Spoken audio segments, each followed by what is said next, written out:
Hello, everyone. Dr. Victoria Skirbo here, speaking to you from the Seeds of Transformation Healing Center. We're going to be doing a special chakra reading for the sign of Libra for the year 2025. Before we get into the chakra reading, I just want to say a little bit about the year 2025. 2025, numerologically, is a 9 vibration year, and 9 is about wrapping things up.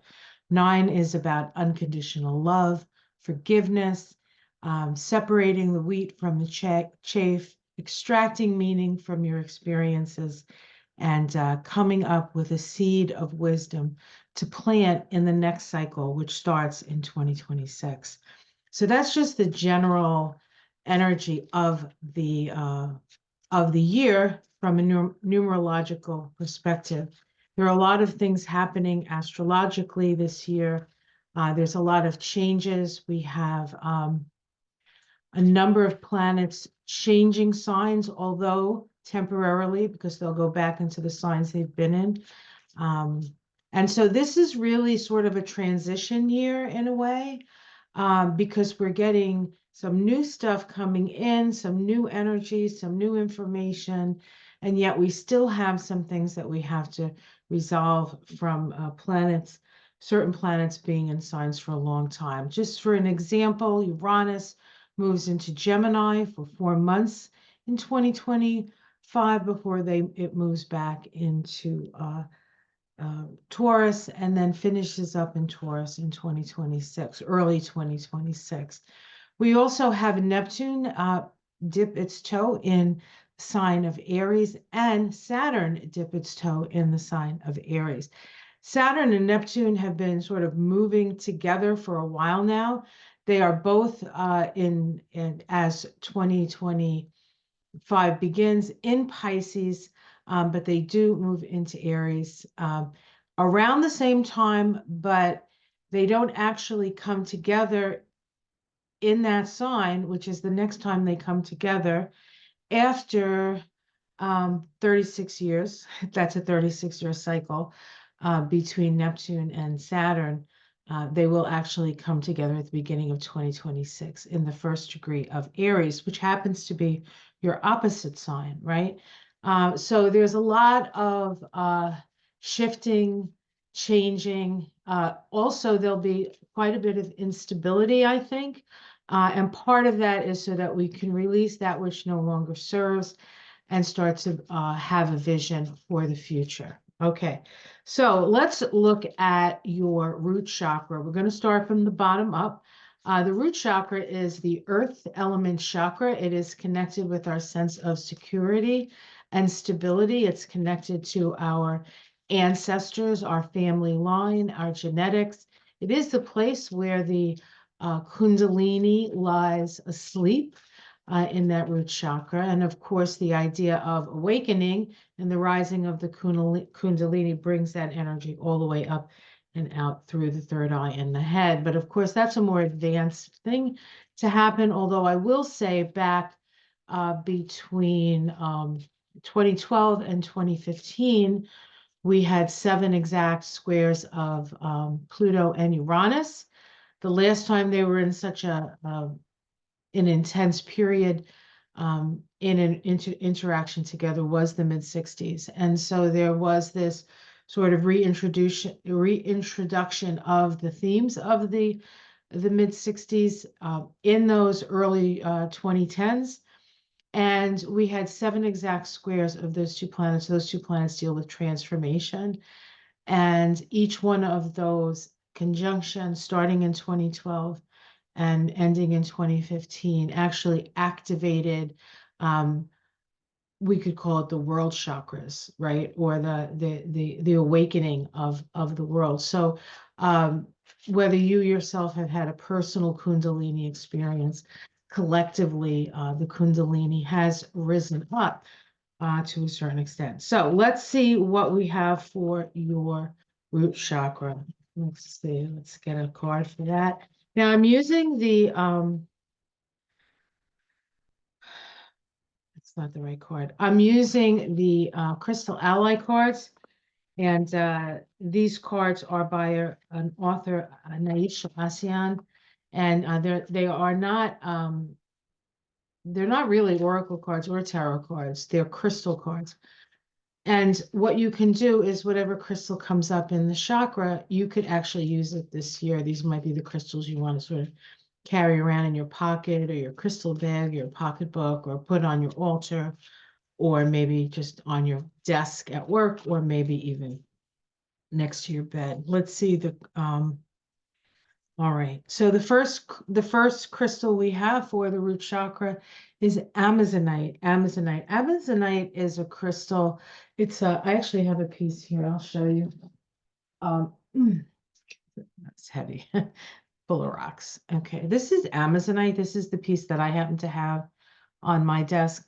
It is this blue color indicates I always indicate this color with free flow of sort of healing, calming energy. And it is associated in this deck with the element of water. And it deals with our personal truth, So if the root chakra is that which you stand upon, it is saying that this year, 2025, Libra, you must stand upon your personal truth. What is true for you? Okay, very, very important. All right, so the next chakra we're going to look at is the sacral chakra. That's the belly chakra. And I don't actually know if you can see the chakras. You see the orange one down there below the yellow? That is the chakra that is Svadhisthana, which means sweetness. And it is the sacral chakra. Now, the sacral chakra is a water chakra, and it deals with feelings, creativity, sex, money, power. It is in the Kabbalah, it is the purple circle there. Yesod, the foundation. So it is a foundational energy. It is connected to the moon in your chart. So that's something to consider. If you know your chart, see what's going on with your moon to see what's going on with this chakra. We have Howlite, reason. Now, this is an interesting energy for this particular chakra. This is an air energy stone, and you are an air sign. Howlite asks us to be structured and reasoned in the way that we interact with others, the way we communicate to others, right? And this is an interesting chakra to have this energy in, because this can be a very emotional place, a very sort of sensitive place. And what this card is indicating to me is that even though you're getting these feelings and you're having all these feelings come up in this place, you need to not separate yourself from your feelings, but maybe step back from your feelings and evaluate. What is the reason for these feelings? It's almost like you have a feeling and then you have to think, why am I feeling that way? Instead of, I'm feeling this way. Now, for a Libra, that's a little easier than, say, for somebody like a Cancer or a fire sign that just, feels what they feel and they express it because that's their nature. Air is much more sort of step back and evaluate kind of energy. So this isn't that, even though I think it's a little bit of an unusual energy to be in the sacral chakra, it is not something that you're not actually very good at. You have the capacity to do that.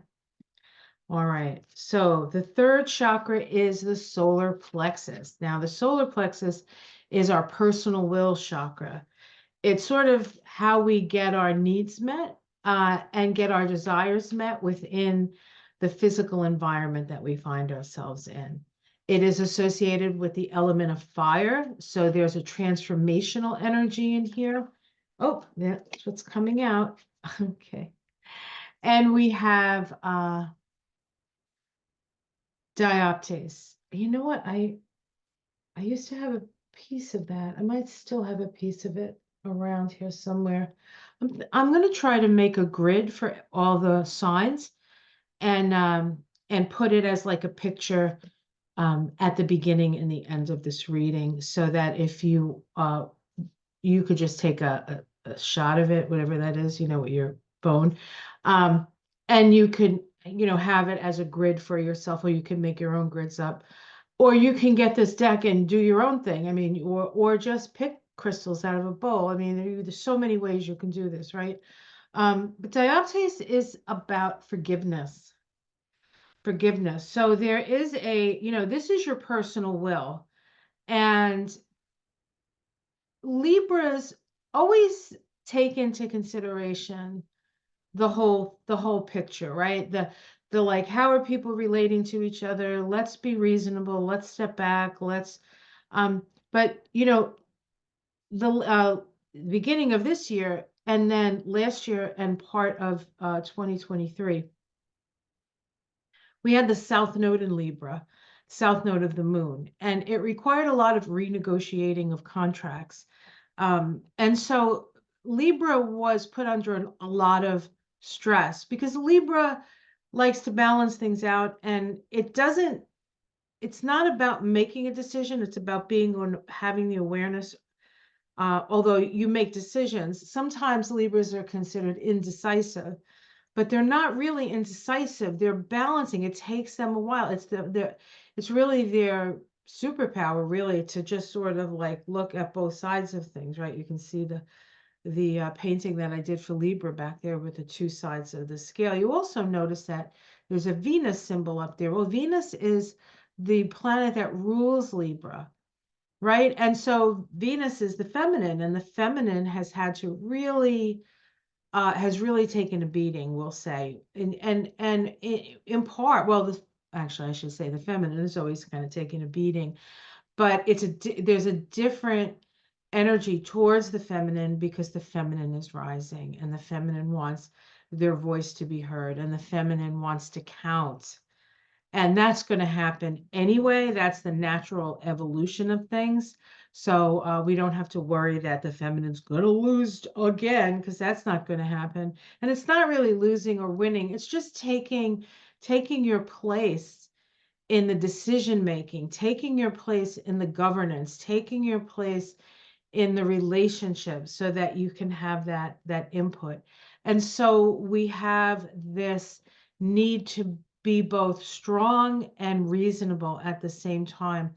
And the solar plexus, being the place of our personal will, is asking us to forgive those maybe who didn't have the information, didn't understand the what was at stake, things like that, right? So there is this need to because it is that solar plexus energy is like a Mars energy, right? So you can get angry, and you know Libras can be as angry as anybody else, despite the fact they're the peacemakers.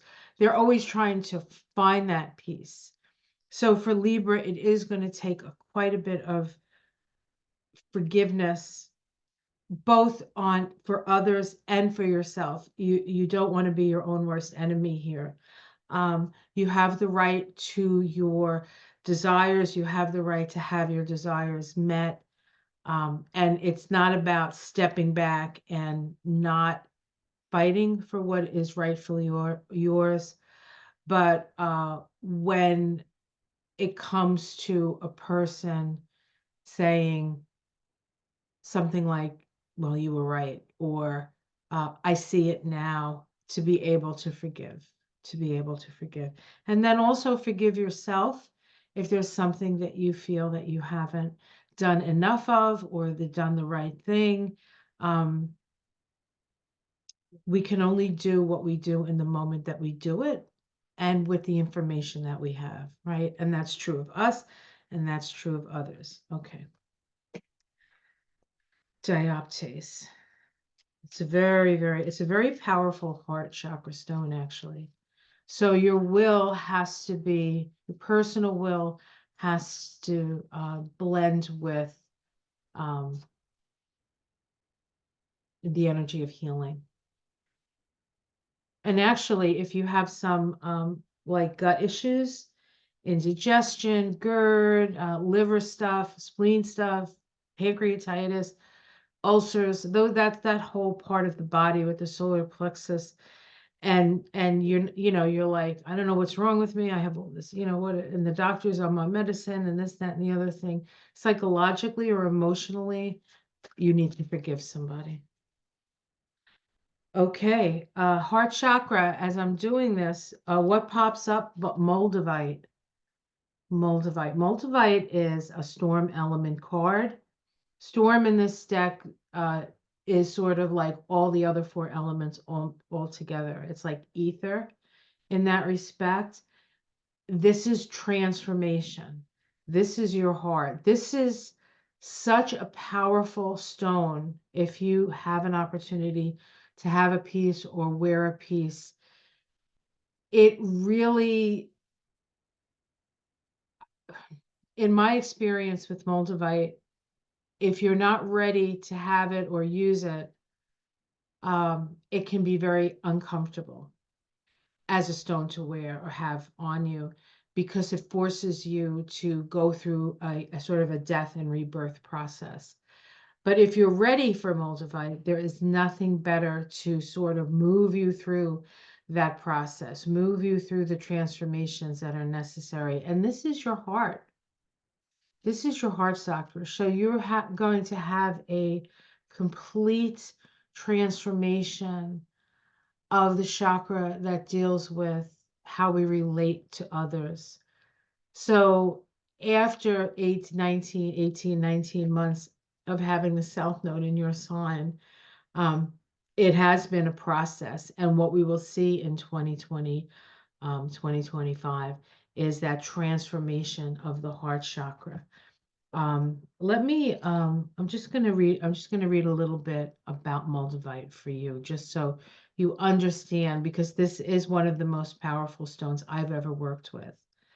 And so I think you need a little bit more information on that. Okay, here's a couple of things said about Moldavite. It says Moldavite is a transformational stone known as the Holy Grail of Stone. The Holy Grail stone, believed to bring about rapid spiritual evolution. That has been my experience with Moldavite. It is said to have healing qualities that cleanse the chakras and accelerate personal development. So specifically for you in the heart this year, often linked to the heart and the third eye. Well, that's good. So it's at home. Moldavite is also considered a protective stone, offering a shield of spiritual protection and help blocking negative energies.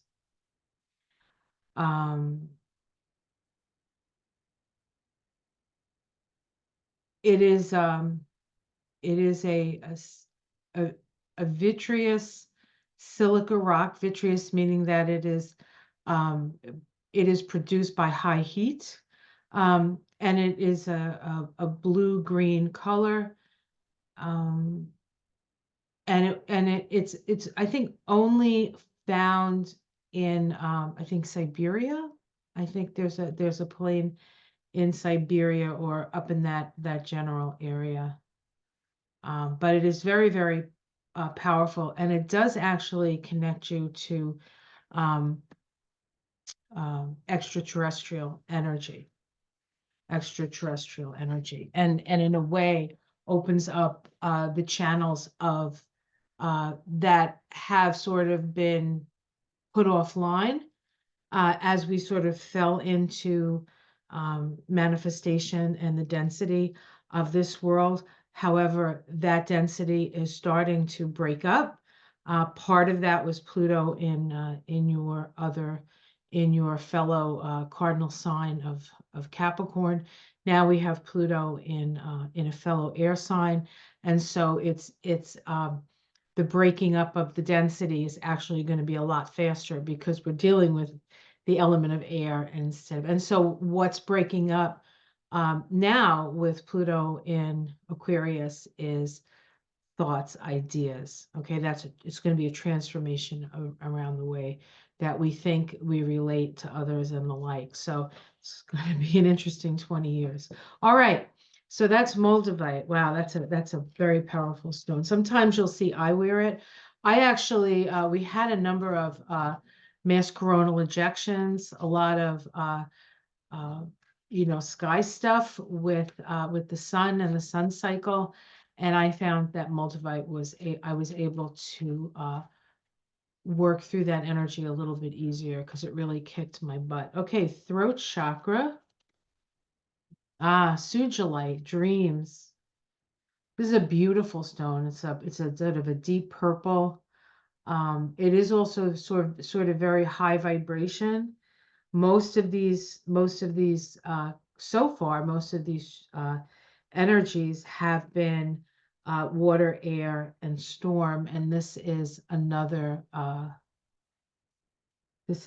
air energy, an air energy. So we're staying on the less dense side of things so far in the chakra reading. So Sujilite it has this sort of calming yet exciting effect, and which sounds like an oxymoron, but it's like there's something about that purple. It's just like, oh, right. And you have that energy, but it raises the vibration. It raises things up, and so there is a sort of, you're on a higher frequency, or your antenna can pick up a higher frequency with this vibration in your throat. And so it is a stone of dreams. So I would say that you need to speak your dreams. I dream of a world of peace and harmony. I dream of I don't know, a two-state solution. I dream of women standing side by side with men and interacting in such a way to bring peace and harmony. Whatever your dreams are, you need to speak them because there's power behind them. There's power behind the ability to speak your dreams. Sujilite is also a great meditative stone. It is a protection stone, considered a protection stone, and it helps your confidence and your self-esteem. So if you have any issues with that, this is a stone. And of course, it's going to increase your confidence and your ability to communicate and speak your truth, because that's really what. And remember, your whole year, you're standing on your personal truth, so you have to be able to speak it, right? And we can see that we have two sort of doorways here. So when you see doorways, you know that you're moving on to a new sort of level, a higher vibrational frequency, we might call it, or a new level of awareness and understanding. And I think in part that's been because of the challenges of having the South Node in your sign for so long. Plus, it hasn't been the most peaceable last couple of years, for sure. And that really puts a strain on Libra, because Libra really does want to see things settle down and become more balanced. All right, third eye. Your third eye is your ability to see psychically, see patterns. The element of the third eye is the element of light. So it's where the light comes in, the light and information comes in through that chakra. Of course, it is associated with this part of your body and your ears. If you hear the ringing in your ears, sometimes, I know lately I've been hearing a lot of tones in my ear. That usually means some sort of vibrational shift, or you have like a cold. But even that, I mean, everything happens for a reason, even a cold, and it's not just because you got exposed to a germ, right? All right. Or your immune system was down. This is what popped up. Water. Now, this is not a stone, this is an element. This is an element. So we're talking about our feelings, our emotions, utilizing your intuition to discern emotions. I am going to pull another card to see if we can get an actual stone that might help us with the flow of feelings and the flow of emotions. Of course, water is also associated with love, nurturance, forgiveness, coming back to the mother. Sugilite, interesting. So sugilite is a mineraloid. It's not a crystal. And it's sort of it says structure here. It's very interesting, right? These two. Look at how different these cards are, right? We have the water here, so light, and then we have sugilite, which has this deep, it is an earth energy. And so in the third eye, I might say that this combination, understand that what you see and the feelings that you see are precursors or possible patterns to be built upon, And so trusting the feelings that you're having, feeling the feelings, having you and process those feelings through your intuition. And then I would say, because this is a place where you can focus, right? Your intention is to focus on the more positive feelings, and they will build and grow because there's, it's as if the universe is saying, with these two cards, sorry, I got stuck on my computer here. What are you feeling? Are you liking that feeling? If you like that feeling, that you need to focus that feeling, because we can create the things that will allow that feeling to continue. Okay. All right. And lastly, the crown. So the crown, which that's the third eye. That's the one we were just talking about. Then the crown is just above that. This is a very long, it's a very big project that I did, like my chakras. And it's your connection with spirit. It's your connection with spirit. So let's see what card for Libra for her connection, or your connection, sorry, his connection, their connection with spirit. What crystal? What crystal? What crystal? What crystal? Not yet. I usually just do this until it feels like I hit the right spot, or something flies out of the deck, which happens more often than you think. Come on. Oh. Directed power. Directed power and pyrite. Now, this is an earth stone. This is an earth stone. It is masculine energy. Pyrite is made up of iron. It's actually fool's gold, interestingly enough. But there is a solidity and a power, and it's a power of action. And so it's in your crown, though. Now, if this was in your solar plexus, I might say something like, you decide what you want and go for it, right? But it's not, it's in your crown. Your crown is your connection to spirit. So what I want to say, Libra, is that you're getting some marching orders from spirit, and spirit wants you to assert yourself. Assert yourself. Now, where would you assert yourself from? You would assert yourself from your solar plexus generally, right? I mean, that's assertion. And we have forgiveness there. So assert yourself in the act of understanding